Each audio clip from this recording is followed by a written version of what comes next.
지난 시간에 이어서 13장 파이어링 코스트에 대한 이야기를 좀 더 시작하도록 하겠습니다. 파이어링 코스트는 이제 해고 비용이라고 우리가 보통 번역을 하고요. 앞서 디스미설 코스트와 이제 같은 개념이라고 생각하시면 됩니다.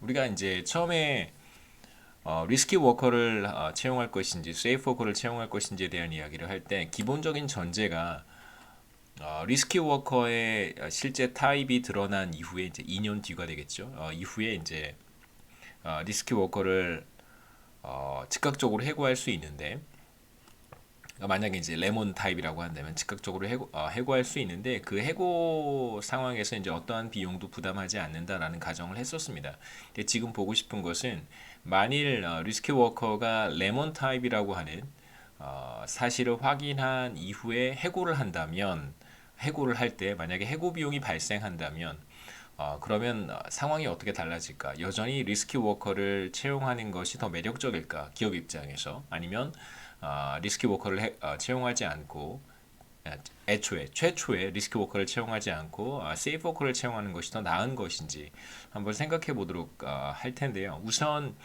해고 비용은 어느 시점에 발생하냐면 처음 2회 동안은 리스키 워커의 타입을 알지 못합니다. 이제 두 번째 시점이 종료된 직후에 리스키 워커가 레몬 타입인지 아니면 피치 타입인지를 이제 확인할 수 있게 되는데, 이제 그때 해고 비용이 발생한다고 가정을 하겠습니다. 그래서 해고 비용은 F만큼 발생하는데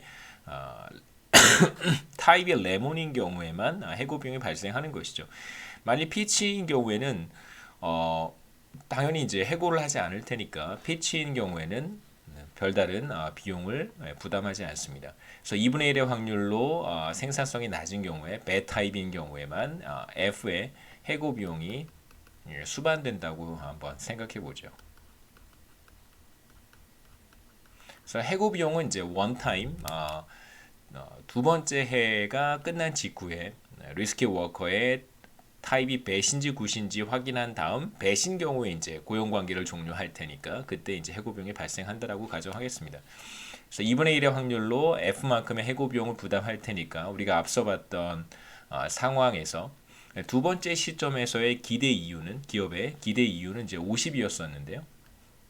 해고 비용이 들어오니까 이제 2분의 1의 확률로 F를 부담해야 돼서 이때의 이유는 50-2분의 F라고 할 수 있습니다.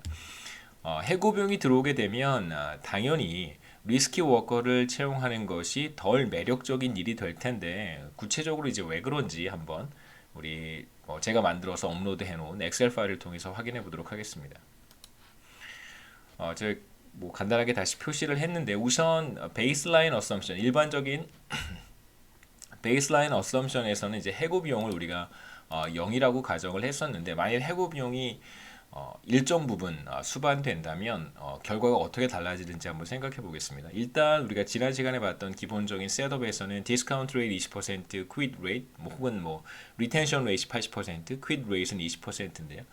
각각 이러한 상황에서는 세이프 워커로부터 세이프 워커를 채용했을 때 기대 이윤의 현재 가치는 대략 한 147 혹은 14만 7천 달러가 될 거고요. 그 다음에 리스키 워커를 채용할 때 기대 이윤의 현재 가치는 24만 3,500달러 정도 된다고 우리가 얘기를 했습니다. 그래서 리스키 워커를 채용하는 것이 세이프 워커를 채용하는 것보다 대략 1.65배 정도 더 좋다고 볼 수 있겠죠. 기대 이윤의 현재 가치로 본다. 기대 이윤의 현재 가치의 합으로 본다면, 자, 만일 파이어링 코스트가 일정 부분 발생한다면 어떻게 될까? 여기에선 우선 급여가 50입니다. 급여가 50이라는 얘기는 이제 5만 달러니까 제가 한 세 가지 이그젬플을 해보려고 하는데, 우선 해고 비용이 급여의 2배 정도 된다. 연봉의 2배를 해고 비용으로 부담해야 되는 상황이 된다면 리스키 워커를 채용할 때 기업의 기대이윤의 현재 가치 합은 얼마나 될까? 100이라고 한번 입력해 보죠. 여기에 100을 입력하게 되면 그러면 당연히 세이프 워커를 채용할 때 기대 이윤의 현재 가치의 합은 달라지지 않습니다. 왜냐하면 세이프 워커는 해고 비용과 아무 상관이 없기 때문에 그런 것이죠. 그래서 147이고 리스키 워커를 채용할 때 기대 이윤의 현재 가치 합이 이제 떨어졌습니다. 다시 한번 보시죠. 해고 비용이 제로일 때는 243.5였는데 이제 해고 비용이 연봉의 2배 정도 발생한다고 하면 이제 210으로 하락하게 되고요. 그래서 리스키 워커를 채용하는 것이 여전히 세이프 워커를 채용하는 것보다는 매력적이지만 그 정도는 전보다 떨어집니다. 해고 비용이 100 정도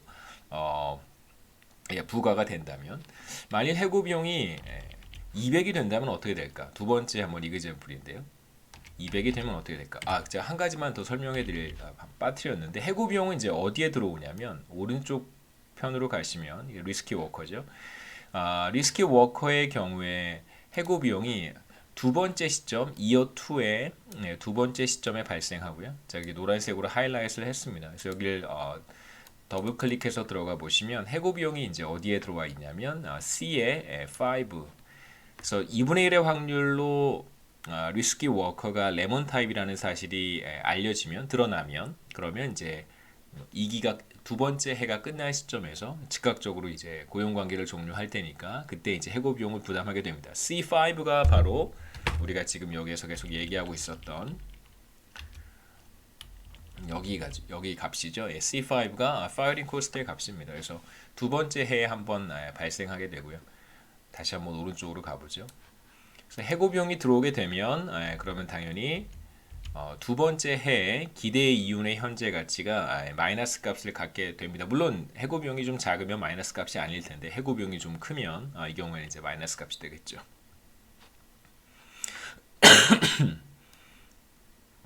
그래서 만일 해고 비용이 200 또는 연봉의 4배 정도가 된다면 꽤 높은 수준의 해고 비용입니다. 그렇다면 세이프 워커를 채용하는 것은 뭐 전과 똑같고, 리스키 워커를 채용했을 때 기업의 기대 이윤의 현재 가치의 총합은 한 177 정도로 떨어지고요. 200 정도의 해고 비용도 여전히 뭐 리스키 워커를 채용하는 것이 세이프 워커를 채용하는 것보다는 조금 더 매력적이긴 합니다만, 그 비율은 한 1.2 정도로 하락하게 되고요. 만약에 해고 비용이 연봉의 6배 정도 된다면 300이라고 한번 해보죠. 그렇다면 이제 그 시점 요 정도의 해고 비용이 들어오게 되면 리스키 워커를 채용했을 때 기대 이윤의 현재 가치 총합은 143.5 정도 됩니다. 그래서 세이프 워커를 채용했을 때보다는 기대 이윤의 현재 가치의 총합이 작기 때문에 해고 비용이 300 정도 된다면 리스키 워커를 채용하는 것보다는 세이프 워커를 채용하는 것이 더 기업에게는 매력적이라고 볼 수 있겠죠. 그래서 이 슬라이드의 이제 마지막 부분에서 제가 디스미스 코스트나 뭐 파이어링 코스트나 같은 개념이라고 생각하시면 되고요. 해고 비용. 이제 해고 비용이 들어오게 되면 리스키 워커를 채용하는 것이 상대적으로 덜 매력적인 선택이 됩니다. 말씀드렸듯이 이 사람이 레몬이라는 것을 인지한 다음에 해고를 하게 되면, 고용 관계를 종료하게 되면 상당히 많은 비용을 뭐 정부에 내야 되는 것이죠. 텍스의 형태로. 이쪽에 페널티니까요. 그렇다면 당연히 우리가 앞서 봤던 세 가지 경우 100일 때, 200일 때, 300일 때 해고 비용이 뭐 혹은 10만 달러일 때, 20만 달러일 때, 30만 달러일 때 상황을 살펴봤습니다. 각각의 경우에 해고 비용이 증가하면 할수록 리스키 워커를 채용할 때 기대윤의 현재 가치 합이 이제 하락한다는 걸 봤고, 그래서 리스키 워커를 채용하는 것보다는 상대적으로 세이프 워커를 채용하는 것이 더 매력적인 상황이 벌어질 수 있다는 것도 우리가 살펴봤습니다. 그 다음에 이제 우리가 몇 가지 이 13장 마지막 부분에서 몇 가지 생각해 보고 싶은 것은, 만일 뭐 여기서 우리가 구체적으로 살펴보지는 않겠습니다만, 자, 기업은 위험 중립적이라고 가정을 했었습니다. 리스크 뉴트럴하다는 뜻이죠. 위험 중립적이라고 가정을 했는데요. 자, 만약에 기업이 위험 기피적이라면 위험 중립적이다라고 하는 표현도 있고, 위험 기피적이라고 하는 표현도 있고, 그 다음에 이제 위험을 추구하는 경우도 있습니다. 그래서 위험 기피적이라는 표현을 이제 risk averse하다고 얘기하고요. 그 다음에 이제 위험을 추구하는 경우도 있겠죠. 그런 경우를 이제 risk taking이라고 얘기합니다. 그래서 risk averse한 경우도 있고, risk neutral한 경우도 있고, risk taking을 하는 경우도 있겠죠. 뭐 이 경우는 이제 우리가 보지는 않겠는데요. 그러니까 리스크 뉴트럴한 경우와 리스크 어버스한 경우의 차이가 무엇일까? 뭐 그냥 여기에서는 제가 간단하게만 말씀을 드리고 뭐 다른 이그젬플이라든가 뭐 수치로 보여드리진 않겠습니다. 위험 중립적인 경우와 위험 기피적인 경우만 이제 간단하게 한번 구분해 보려고 하는데 가장 그 단순한 예는 이런 거예요. 2분의 1의 확률로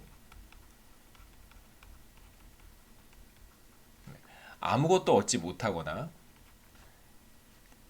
2분의 1의 확률로 예를 들면 100달러를 얻을 수 있는 경우를 생각해 보시죠. 이런 상품이 하나 있고 A라고 하는 초이스 A라고 한번 해볼까요? A라고 하는 걸 선택하게 되면 2분의 1의 확률로 200이라고 합시다. 2분의 1의 확률로 아무것도 얻지 못하지만 2분의 1의 확률로 200달러를 얻을 수 있는 초이스가 하나 있고 두 번째 초이스 B는 for sure, 확실하게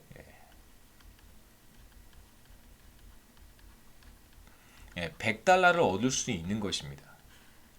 그러면 이제 물어볼 수 있겠죠. 어떤 사람에게 초이스 A가 더 좋은가, 초이스 B가 더 좋은가? 확실하게 100달러를 받겠는가? 그게 초이스 B고요. 아니면 좀 입안에 뭐가 좀 나가지고 발음도 잘 안 되는데요. 2분의 1의 확률로 아무것도 받지 못하든가 2분의 1의 확률로 200달러를 받을 것인가? 동전 던지기를 해서 뭐 앞면 헤드가 나오면 아무 꽝이고요. 테일이 나오면 200달러를 받는 이런 뭐 초이스를 하겠는가라고 물어본다면 아마도 다수의 사람이 그냥 확실하게 100달러를 받겠다라는 선택을 할 거예요. 그러한 사람들을 우리가 위험 그 기피적인 사람이라고 이야기를 합니다. 이걸 만약에 더 선호한다면 그러한 사람은 위험 기피적인 것이죠.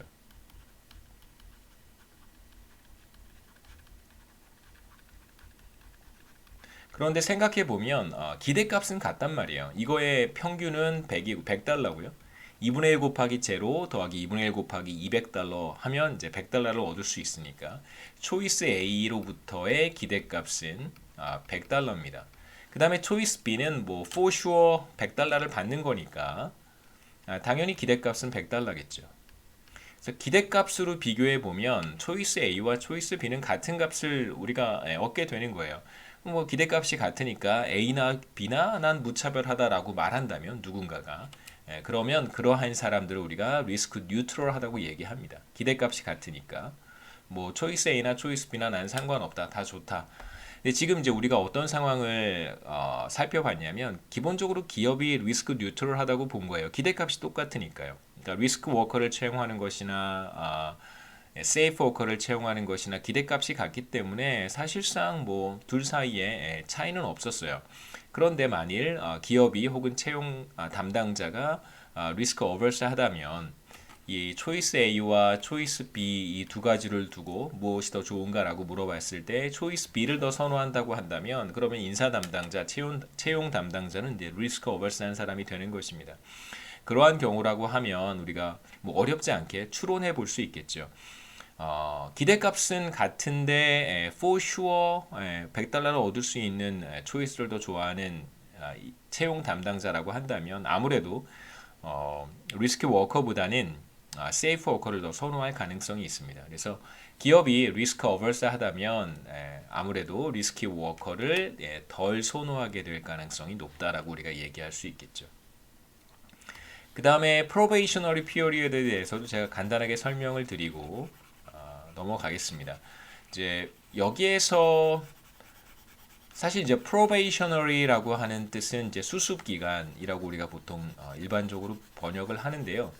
보통 이제 수습 기간을 우리 현실에서 우리 컨텍스트가 아니라 이제 현실에서 수습 기간을 두는 이유는 정말 이상한 사람을 한번 좀 선별해서 지나치게 이상한 직원은 신입사원은 좀 걸러내고 어느 정도 문제가 없는 뭐 사원들을 뭐 장기 계약으로 뭐 장기 계약을 체결하겠다 이제 뭐 그런 의도라고 생각해 볼 수 있죠. 그래서 보통 뭐 짧게는 한두 달, 뭐 혹은 길게는 1년에서 2년까지 보통 수습 기간을 두고 있습니다. 그래서 그 기간 동안 뭐 회사에 잘 적응하는지, 회사 업무는 뭐 매끄럽게 잘 하고 있는지, 뭐 인간관계는 괜찮은지 여러 가지 이제 다양한 측면들을 살펴봅니다. 근데 지금 우리가 여기에서 보고 싶은 수습 기간이라고 하는 것은 조금 그 개념이 다른데요. 우선 어, 우리 컨텍스트에서의 이 probationary period의 어떤 개념은 지금 이제 다시 한번 이그젬플을 생각해 보시죠. 우리가 전에 봤던 이그젬플을 생각해 보시면 리스키 워커를 채용한 이후에 이 리스키 워커가 레몬인지 피치인지를 판단하는데 2년의 시간이 걸린다고 가정을 했었습니다. 그래서 우리 컨텍스트에서의 프로베이셔너리 피어리어드를 어떻게 적용하고 싶냐면 리스키한 워커, 리스키 워커의 진정한 어떤 유형, 타입을 인지하는 데까지 소요되는 시간이라고 이제 우리는 정의하고 싶은 거예요. 물론 이제 probationary period가 그런 의미, 현실에서는 그런 의미를 갖는 것은 아니죠. 여기에서는 이제 그런 의미로 probationary라고 하는 단어를 사용하고 싶다는 것입니다. 그래서 리스키 워커의 그의 유형을 타입을 인지하는 데까지 소요되는 기간이라고 한번 해보죠. 시간 혹은 뭐 기간. 그래서 우리는 앞서 2년이라고 가정을 했는데 이 기간이 짧다면 혹은 이 기간이 점점 길어진다면 어떻게 될까? 프로베이셔너리 피어리드가 길어지는 경우를 한번 생각해 볼 필요는 있습니다. 만약에 이 시간이 더 길어진다면 그러니까 리스키 워커를 채용을 했는데 이 사람이 레몬인지 피치인지를 리얼라이즈 하는 데까지 인지하는 데까지 한 3년 혹은 4년의 시간이 걸린다라고 생각해 보시죠. 그러면 우리가 어떤 상황을 쉽게 예측해 볼 수 있냐면 그만큼 긴 시간 동안 손실을 어느 정도 감수해야 된다는 걸 우리가 쉽게 뭐 생각해 볼 수 있겠죠. 더 긴 시간 손실을 감수해야 될 거예요. 이제 어떤 학생들은 그런 생각을 할 수도 있습니다. 이게 확률적 개념인데 이렇게 말할 수 있는가? 더 길어진다면 긴 시간 손실을 감수해야 된다. 이렇게 말할 수 있는가라고 이제 의문을 가지실 수도 있는데요. 뭐 제가 지난 시간에 말씀드렸던 것처럼 2분의 1의 확률이라고 하는 것을 이렇게 생각해 보자는 거예요. 두 사람을 채용을 하는데 한 사람은 반드시 레몬이고 한 사람은 반드시 피치입니다. 그러니까 두 사람을 채용을 하고요. 이 사람은 반드시 굿이고 이 사람이 아니고 한 사람은 반드시 굿이고 한 사람은 반드시 배십니다. 근데 누가 굿이고 누가 배신지를 모르는 거예요.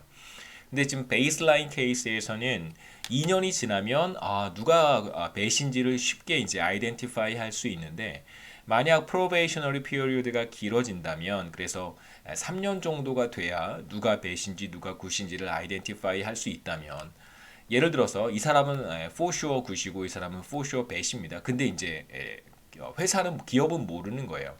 그럼 어차피 두 사람을 채용했으니까 이 사람은 채용된 기간 지금 우리가 프로베이셔너리 피어리어드를 3년으로 연장했잖아요. 3년의 시간이 걸린다면 그럼 이 사람은 3년 동안 손실을 끼치는 것이죠.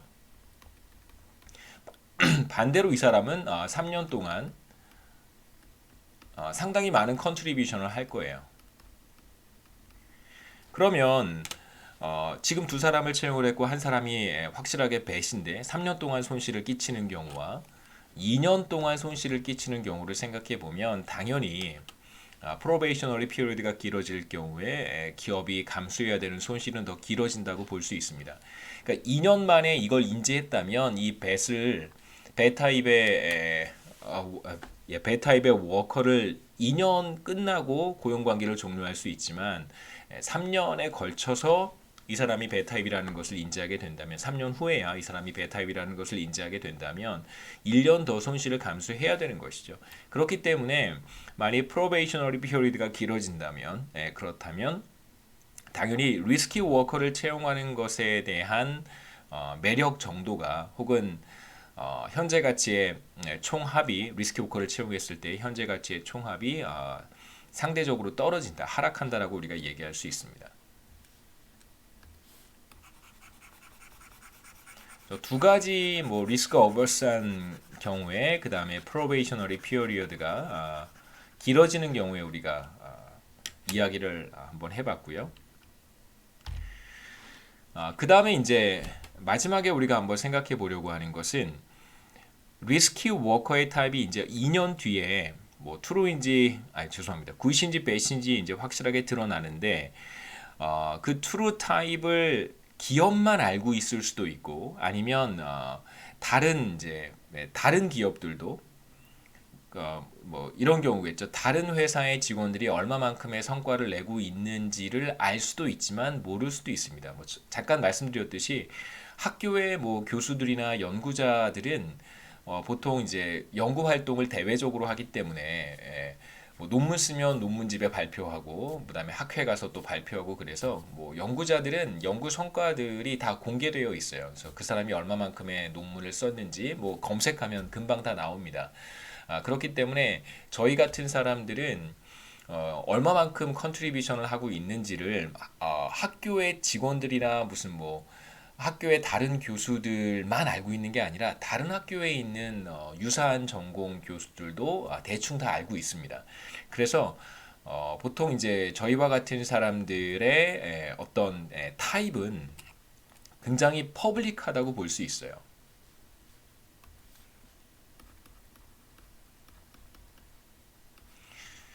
그런데 이제 뭐 우리와 저희와 같은 유형의 뭐 근로자들을 뭐 또 얘기해 본다면 뭐 당연히 뭐 컨설팅 회사에서 일하는 사람들도 대체로 그 어떤 생산성이라든가 그 사람들의 유형 이런 것들이 뭐 다른 컨설팅 회사에 대체로 잘 알려져 있을 거고요. 뭐 전문직도 대체로 이제 비슷한 형태라고 할 수 있습니다. 그다음에 이제 금융시장에서 일하는 애널리스트들이나 혹은 뭐 이코노미스트들이라든가 혹은 이제 트레이딩을 주로 하는 사람들, 뭐 자산 운용을 전문적으로 하는 펀드 매니저 이런 사람들도 그 사람들의 성과가 다 공개되어 있어요. 그렇기 때문에 뭐 어떤 증권사에서 굉장히 훌륭한 트레이드하는 혹은 펀드 매니저들을 영입하고 싶다면 뭐 더 높은 임금을 지급하고 뭐 영입하기도 하고 그렇습니다. 근데 이제 그렇지 않은 경우들도 굉장히 많겠죠. 이 사람이 얼마만큼 생산성이 높은지를 회사 바깥에 있는 사람들이 잘 모르는 경우가 또 많이 있습니다. 그래서 그런 경우에는 이런 정보가 이제 프라이빗하다고 얘기할 수 있겠죠. 그러니까 프라이빗은 뭐 개인적인 뭐 사적인 이런 것보다는 그 사람에 대한 생산성 정보가 공개적으로 드러나지 않았다라고 하는 의미에서 이제 프라이빗이라는 표현을 쓰겠습니다.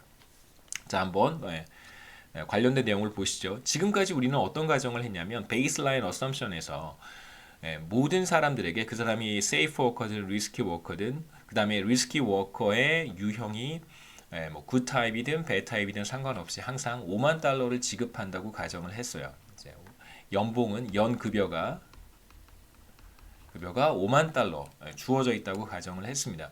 근데 이제 잘 생각해 보시면 리스키 워커를 채용한 이후에 2년이 지났습니다. 그래서 이 사람이 굿 타입 피치라고 하는 것이 드러났어요. 그럼 이 사람의 생산성은 이 기업 내에서 30만 달러가 되는데 여전히 급여는 5만 달러입니다. 자, 만일 이 사람의 생산성이 높다는 것을 시장에 있는 모든 사람들이 알게 된다면 혹은 이제 다른 기업에 있는 사람들이 얼마 전에 저쪽 회사에서 A라고 하는 회사에서 채용한 리스키 워커가 2년이 지난 다음에 굉장히 생산성이 높은 사람이라는 것을 경쟁 기업에서 알게 됐어요. 근데 저 A라고 하는 회사가 여전히 5만 달러의 급여를 지급하고 있단 말이에요. 그렇다면 저 사람을 데리고 와서 우리 회사에 영입을 하면 우리 회사에서도 똑같이 30만 달러의 생산성을 낼 수 있다는 것을 경쟁 기업이 알게 된다면 그냥 순수하게 5만 달러를 주려고 할까요? 다시 말하면 10만 달러 혹은 20만 달러를 비딩해서라도 더 높은 임금을 지급하겠다고 약속을 하고서라도 30만 달러의 생산성을 내는 이 리스키 워커를 이제 피치로 드러난 리스키 워커를 데리고 오려고 하겠죠. 영입하려고 할 것입니다. 그래서 지금 우리가 가정하고 있는 이러한 상황들이 과연 현실적이라고 얘기할 수 있을까? 그렇다고 보기는 좀 어렵습니다. 근데 여기에서 우리가 몇 가지 앞으로 계속 보려고 하는 내용인데요. 몇 가지 좀 생각해 봐야 될 부분은 물론 이제 정보가 이 사람에 대한 생산성 관련된 정보가 공개적이 퍼블릭한 것인지 그렇지 않은 것인지는 이제 우리가 여기서 보겠지만 또 하나 생각해 봐야 되는 것은 지금 여러분이 채용 담당자라고 했을 때 여러분 회사에서 30만 달러를 낼 수 있는 것인지 낼 수 있는 것인지 죄송합니다. 낼 수 있는 것이지 제가 운영하는 회사에 그 사람이 왔을 때 똑같이 30만 달러의 생산성을 낼 수 있는가? 그건 또 다른 이야기입니다. 그러니까 매칭이 좋아서 여러분의 회사에 매칭이 좋아서 30만 달러의 생산성을 낼 수 있었던 것이지 저와는 매칭이 좋지 않아서 혹은 저희 회사의 어떤 근무 환경이라든가 여러 가지 뭐 회사의 특수성 때문에 저희 회사에 와서는 30만 달러만큼의 생산성을 내지 못할 수도 있습니다. 이제 그러한 상황들은 나중에 우리가 이번 학기에 차차 보도록 할 거고요. 이 사람의 생산성은 어느 기업에 가더라도 여전히 30만 달러라고 한번 해보죠. 그런데 만일 여러분이 5만 달러밖에 지급하지 않습니다. 그럼 저는 이 사람에게 6만 달러를 줄 테니 우리 회사에 오시오라고 하면 이 사람은 당연히 오겠죠. 과연 이러한 상황은 현실적인가? 그렇지 않다고 제가 지금 말씀드리고 있는 것입니다. 그래서 리스키 워커의 생산성이 이제 실현되었을 때 그 정보가 퍼블릭한지 프라이빗한지에 따라서 결과가 좀 달라질 수 있겠죠. 이 퍼블릭하다는 것은 모든 사람들이 이 리스키 워커의 진정한 타입을 알게 되는 거예요.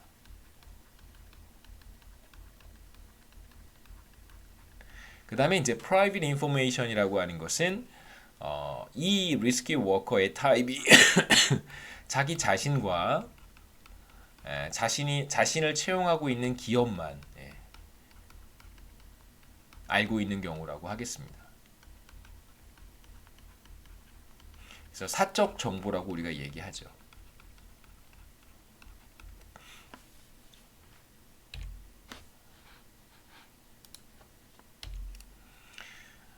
뭐 각각의 경우에 제가 간단하게만 설명을 하고 뭐 따로 엑셀 파일에서 이제 계산을 하거나 그러진 않을 거고요. 간단하게만 뭐 여러분 뭐 제가 말씀드리면 대충 여러분 인투이션이 대부분 다 좋기 때문에 즉각 뭐 제가 설명해 드리는 즉시 무슨 뜻인지 쉽게 이해하실 수 있을 거라고 생각합니다. 뭐 제가 여러분들이 쉽게 이해하실 수 있도록 가능한 설명을 자세하게 해드리려고 하는데요. 자, 만약에 첫 번째 경우에 private information이라고 한번 해보죠.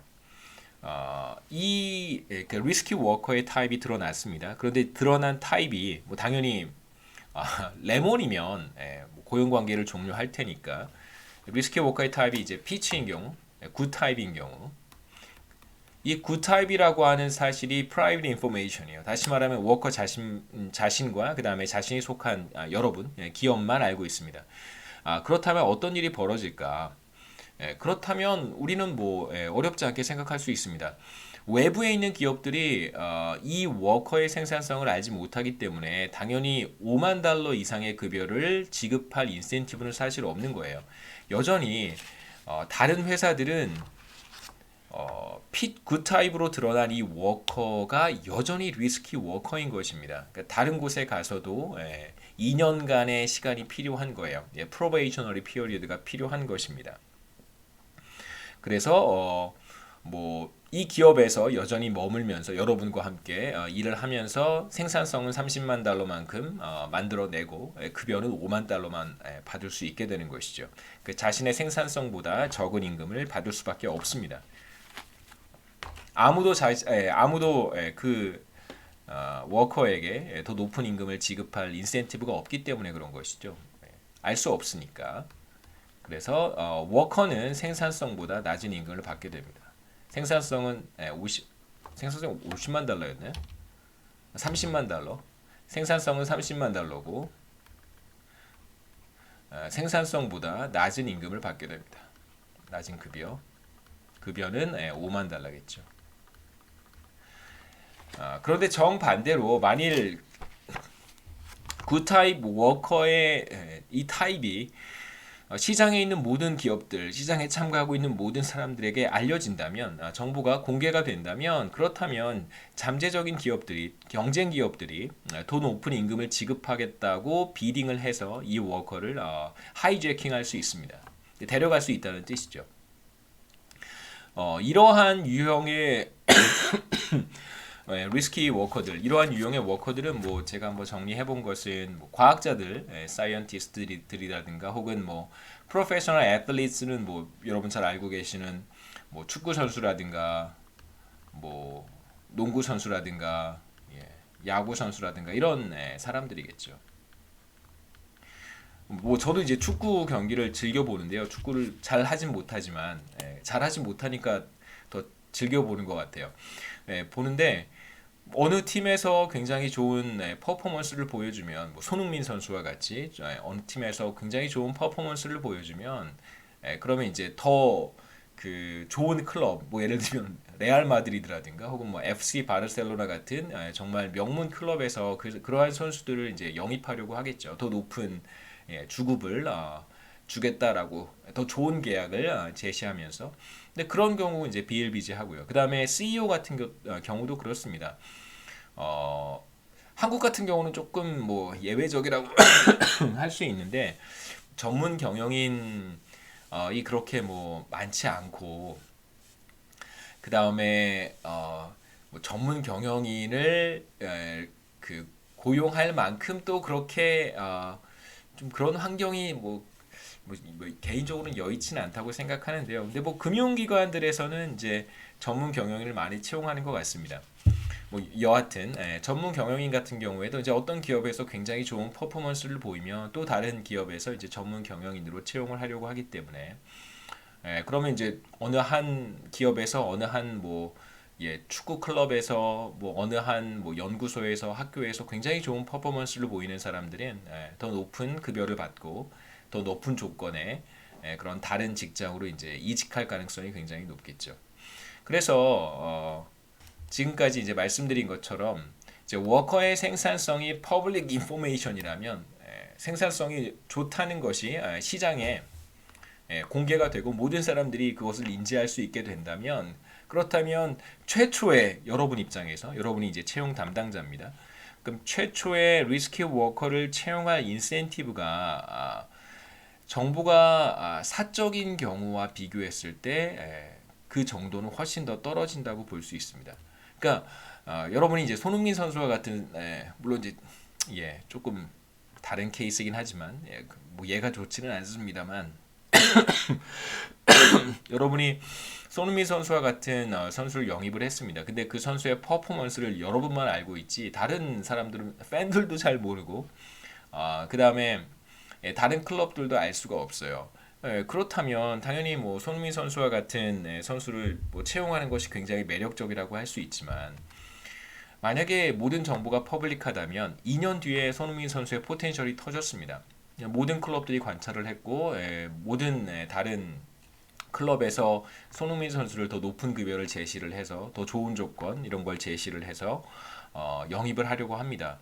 그러면 애초에 여러분은 어떤 생각을 할 수 있냐면 손흥민 선수를 제가 디스하는 건 아닌데요. 그러니까 리스키가 있는 그런 워커를 애시당초에 채용하지 않으려고 하는 인센티브가 생길 수밖에 없다는 것입니다. 2년 동안 상당히 많은 리스크를 부담하는 것이잖아요. 그런데 리스크는 내가 부담했어요. 2년 뒤에 내가 채용한 사람의 생산성이 이제 시장에 다 드러났습니다.